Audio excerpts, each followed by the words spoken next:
Catarino mio, revelio te supple, t'agacciare a fenestro, mai è buque. Agachar a fenestro, las guirlandas de flus, per celebrar ta festo que plantó l'amorus. Per celebrar ta festo, mas primeiros amus, te jugarai daubados de tambu. Me encantó pas daubados, nes paso que me cal, so que si tú me preso es de se marida. So che si tu me preso es de me marida e cacco dirò gaire che manirai nega. Se di lama fluttanto te bosanna nega, io me farai nadaire e t'anirai pesca. Se tu te fas nadaire per me veni pesca, io me farai flureto per l'uprat mirgaglia. Quand moi j'y étais, il y avait, attendez, je vais approximativement, je vais vous dire 2, 4, 4, 6, 6, 8, 8, 4, 12, 12, 14, 14, 16, 16, eux étaient 2, ça fait 18, eux étaient 2, ça fait 20, nous on était 6, ça fait 26, 26, 26, 28, 30, je ne sais pas, une quarantaine peut-être, mais alors c'est là que c'est parti, ça diminue, ça diminue, ça diminue. Après je vous dis, on est resté 3 familles, ses parents à lui, à Pierrot, notre voisin qui avait là, et nous. Et après eux sont partis, on est resté ça.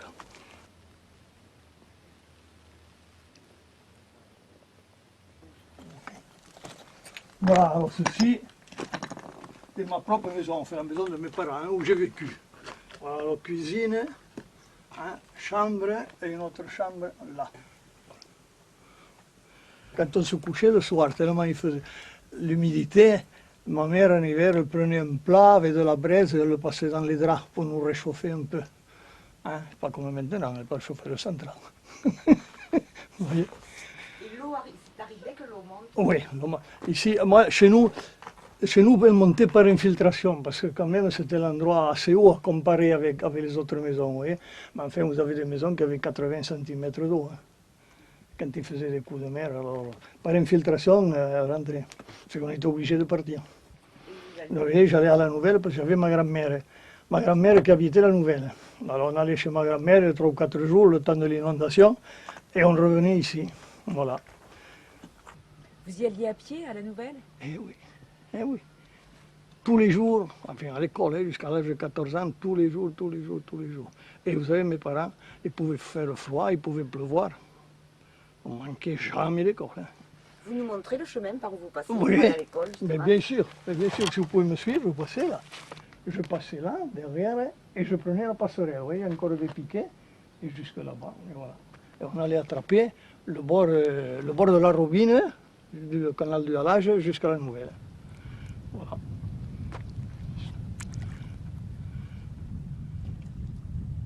Sur le coin, là, il y avait écrit rue Mirabeau. Et là, et à l'autre coin, ici, Villa des Moustiques. Parce qu'il y en avait des moustiques, attention, ne faites pas des idées, il y en avait. Parce que là, c'était pas comme ça, vous voyez. Ici, il y avait une banquette, si vous voulez, en pierre qui arrivait à cette hauteur, vous voyez, tout le long. Et quand il faisait froid, l'hiver, on venait s'asseoir là au soleil, parce que c'était à l'abri, on était au soleil. Bon.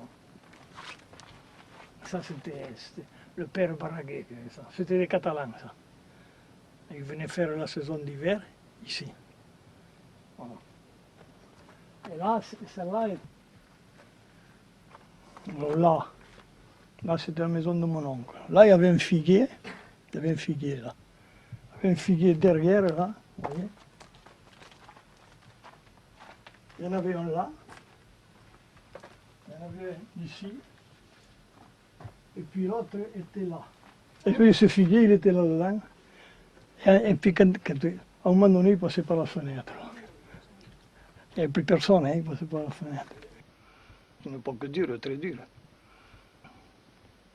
Vous savez, quand les temps étaient hauts, comme aujourd'hui à peu près, à cette hauteur, et vous arrivez un coup de vent du nord, comme il faisait, mais vous aviez l'eau, quand elle tapait sur les rochers, vous avez tous les embruns sur les toits.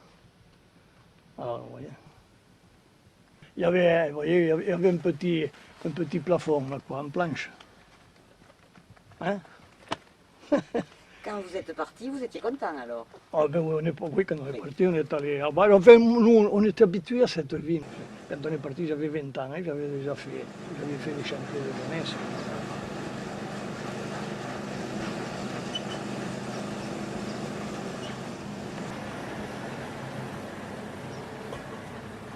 Les gens venaient ici pour la pêche. Mais oui, c'était idéal, c'était sur place. On était sur place ici, vous comprenez, pour faire la pêche. Dans la nouvelle, il fallait monter, hein, quand il faisait des coups de vent du nord à la perche, il fallait monter. Hein, bon, tandis que là, avec une voile latine, vous alliez la voir, vous voyez, on naviguait mieux. On était sur place, voilà la question, pourquoi on habitait la nadière. C'était mieux que d'être à la nouvelle. Il n'y avait que la question, quand vous avez du poisson, il fallait le porter. Le poisson, on allait le porter au marailleur, ça c'était... Même il est venu un moment, il y avait un pêcheur qui ne faisait plus la pêche, lui, il venait le chercher. Il venait chercher le poisson des pêcheurs et il l'amenait à la nouvelle. Alors, moi j'ai vu, ici, l'étang gelé en décembre, hein, tuer le poisson, vous voyez. Alors avec le vent du nord, on se mettait là avec les barques, hein. On était seuls, personne, quand on habitait seul. On se mettait là, et parce que le givre descendait, et au fur et à mesure, avant qu'il recouvre tout, on ramassait tout le poisson mort, bien sûr, c'était la dernière. Voilà. Puis je l'ai vu en février, de nouveau la même année, gelé, et ramasser autant de poissons. Même après une forte gelée, E hai nota bello figlio. A Valabaldis in Castelli, hai nota bello figlio. Dis che vol pas morir, se en vez de tsunami. Tout ça n'existait pas. Vous voyez, tout ça n'existait pas, tout ça, c'était le niveau de l'eau, là. Le niveau de l'eau est arrivé jusqu'à la maison. Ici, là, il y avait un mur, là, comme ça. Il faisait 4 ou 5 mètres pour faire abri, quand il faisait vent du nord, pour faire abri qu'on avait les barques là. Voilà.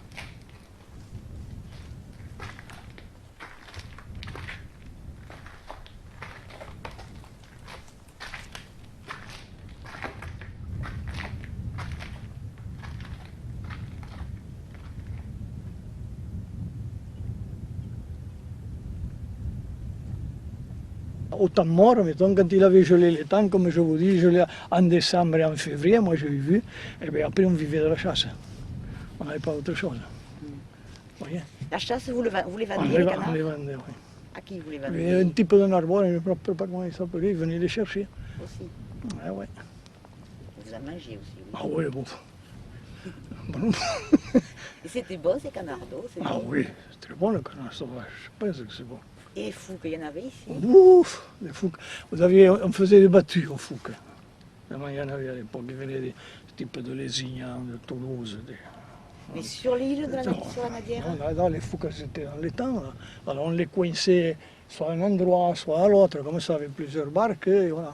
Et ces gens qui venaient de Narbonne, c'était qui? C'était des... Bah, c'était des Manitous. Donc eux, ils payaient. Ah oui, voilà, ils payaient. Donc ça aussi, ça faisait un peu d'argent. Un peu d'argent frais. Et ils restaient après, ils mangeaient. Ah non, oui, on mangeait, mais on partait le matin, si on allait faire une battue, ils vous payaient le repas, on mangeait sur place, hein, et puis le soir ils rentraient, ils se partageaient les fouques, voilà, il y en a qui s'en foutaient, il y en a que c'était le plaisir de tirer, voilà.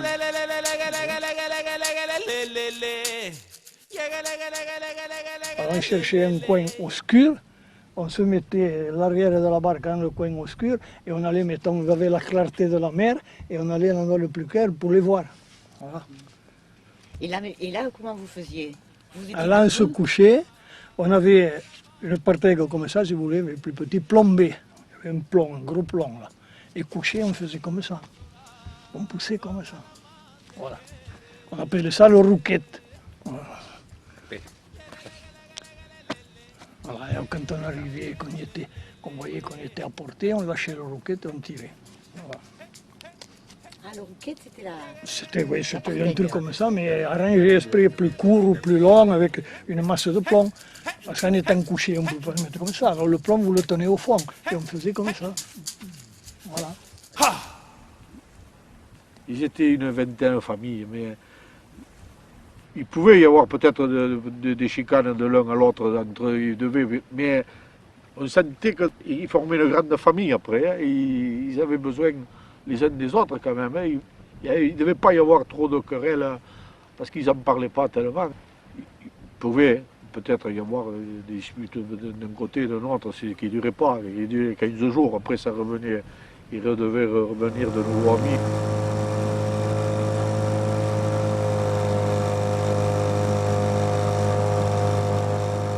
Quand j'étais tout jeune, quand je venais avec mes parents on venait teindre les filets là. J'avais une dizaine, 7-8 ans, je devais avoir, à peu près. Pour moi, c'était un exploit, quoi. Je venais là, on passait la journée. Et je suivais mes parents, et voilà. Mais après, la connaissance de l'île, j'en ai, parce que comme mon père qui a vécu, il nous racontait toutes les histoires, tout ce qui se passait sur l'île, c'est pour ça. Mais après, moi, j'y ai pas vécu. On l'appelait Rothschild parce que sa femme avait une sœur qui travaillait elle était servante chez un nommé Noguirat de Sijan. Et c'était des nobles, quoi. Et alors, il lui donnait les vieux habits et lui, il lui portait, ils avaient à l'époque ces redingotes avec les peu de queue de pie, là, tout ça. Et lui, il mettait ça, il allait à l'étang avec cette redingote avec le queue de pie. Et ses copains, tout ça, l'ont surnommé Rothschild. Mon père, quand il était jeune, il a les amusements, il n'y avait pas, alors il allait voir Rothschild. Alors des fois, en été, il y avait un orage, un mauvais orage là, qui se présentait, là, où dans un moment, ça tournait. Alors il lui disait à mon père, il disait, tu t'en vas ou tu restes?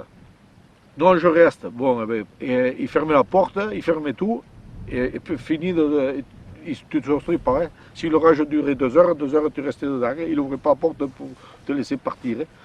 Il était croyant, il y avait des petites bougies, pareil que cette femme portait là. Alors il disait à sa femme, Bélette, allume cette bougie, il me la Saint-Pierre. Alors, cette bougie, par l'orage, il venait un moment qu'il faisait un mouvement, il partait. Allume cette bougie, allume-la à ce sein là pour voir. Alors, il venait un moment que l'orage, au bout, il avait fait 4 ou 5, allumé 4 ou 5 petites chandelles. Il venait un moment que l'orage était parti, et c'était celui-là. Alors, à quelle fin il partit? Alors, il dit, la prochaine fois, on commencera par celui-là. Quand sa femme est morte, il est allé habiter chez un neveu à lui, à l'Olivier, là-bas. C'est 6 ans, chez Mourut, oui, Mourut. Après, il n'a pas voulu rester, il est revenu ici, mais il était âgé, on était tous seuls. Un jour, je l'ai ramassé là-bas, parce qu'il allait à la Nouvelle, parce que tous les jours, il allait chercher un demi-litre de rhum. À l'époque, quand il avait sa femme, à 5 h du matin, il envoyait la nouvelle. Le commerçant n'était pas ouvert. Il envoyait à 5 h du matin, tous les jours à la nouvelle, tous les jours, cette pauvre femme. Hein? Et il fallait un demi-litre de rhum. La Bélette, le pont qu'ils ont mis la Bélette, le pont neuf, le grand pont rouge là qu'ils ont fait. Ils l'ont baptisé la Bélette. Qu'est-ce que ça veut dire? Son prénom était Belle, et on l'appelait la Bélette. Mais tous les jours, à 5 h du matin, elle partait à la nouvelle. Figlio che ses marida, figlio che ses marida, si aspas tan caplevado que te lo farán acata, canseras maridado, canseras per te marida, que lu presa te tenga paz, sia ben intelligento, e digo spas tu giuobe, cum intros innocento, cam maridados ne serás in pou de miliu tens hauràs, un pou ma non pas gaire. Classifié pour les anguilles.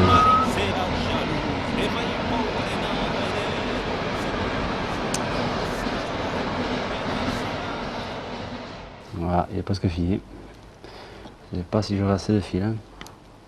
Toujours pareil ça. Hein. À la fin, il manque toujours un peu de fil. 1, 2, 3.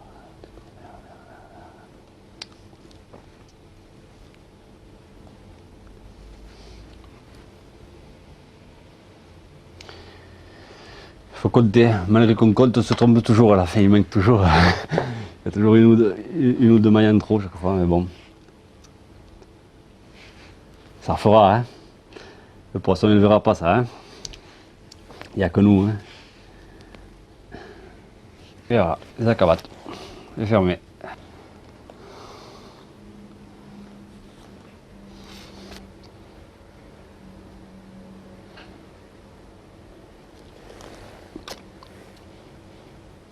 Voilà. Stop.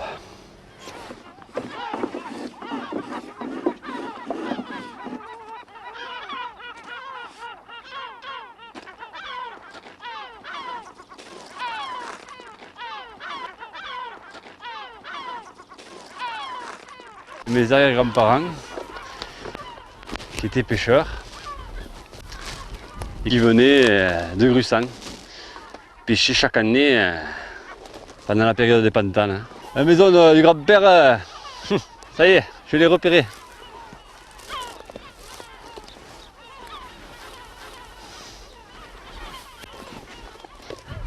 Il ne reste plus rien.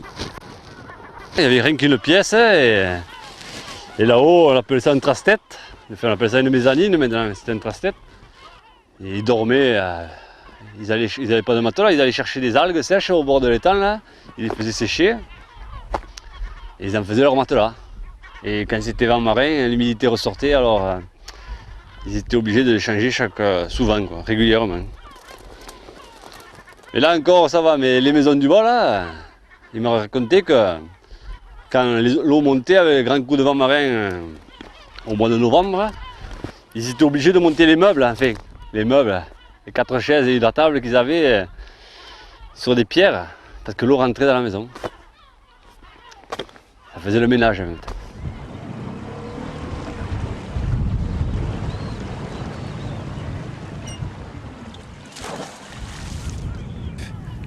Ils n'avaient pas d'eau, pas d'électricité, ils ne mangeaient pas toujours à leur faim.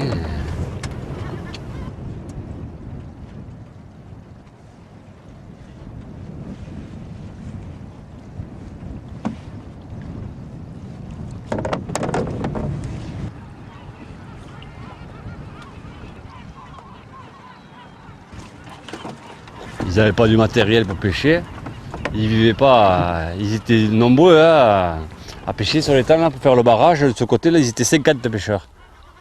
Maintenant on ne se retrouve qu'à 10.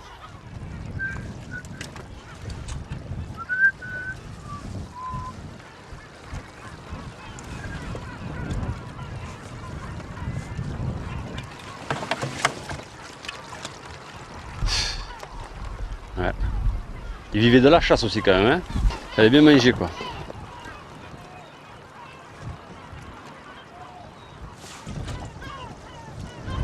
Il faut qu'il y ait moins de pollution. Mais bon, on part ça commence. Les esprits maintenant, les gens font plus attention quoi. Et puis nous les pêcheurs, on voit qu'on est en train de se. Enfin avec l'Europe maintenant, on est en train de prendre conscience de pêcher moins de petits poissons et de préserver la ressource. Enfin, on le voit d'une autre façon.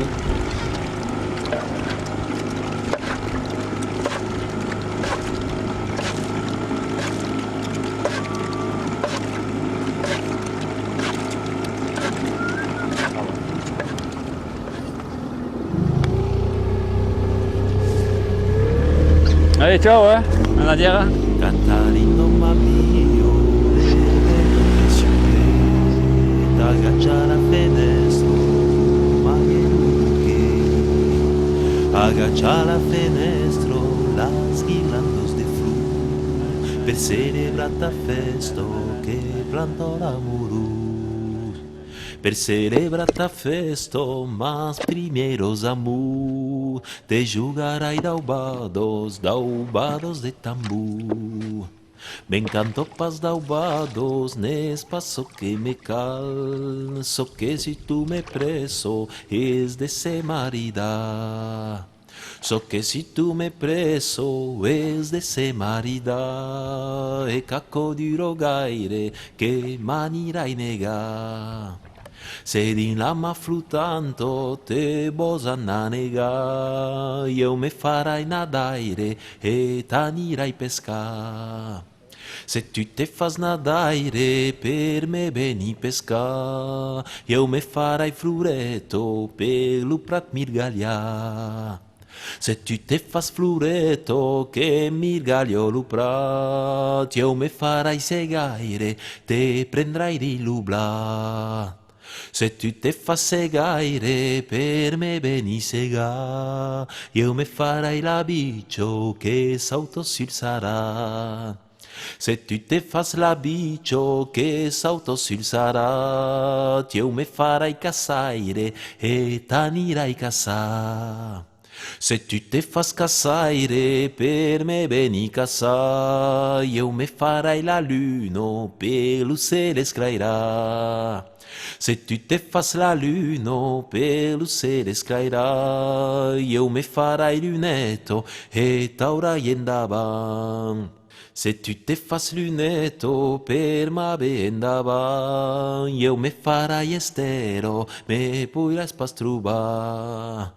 Se tu te fas estelo che pusco pas trobar, io me farai aubeto, t'aurai e mereva. Se tu te fas aubeto per ma ben te leva, io farai della morto entero me metrà. Se te fas della morto entero te metrò, me farai tero santo, de io te cubrirà. Se te fas tero santo e che me cubriràs, tan baldo che tu manges come un autre galà.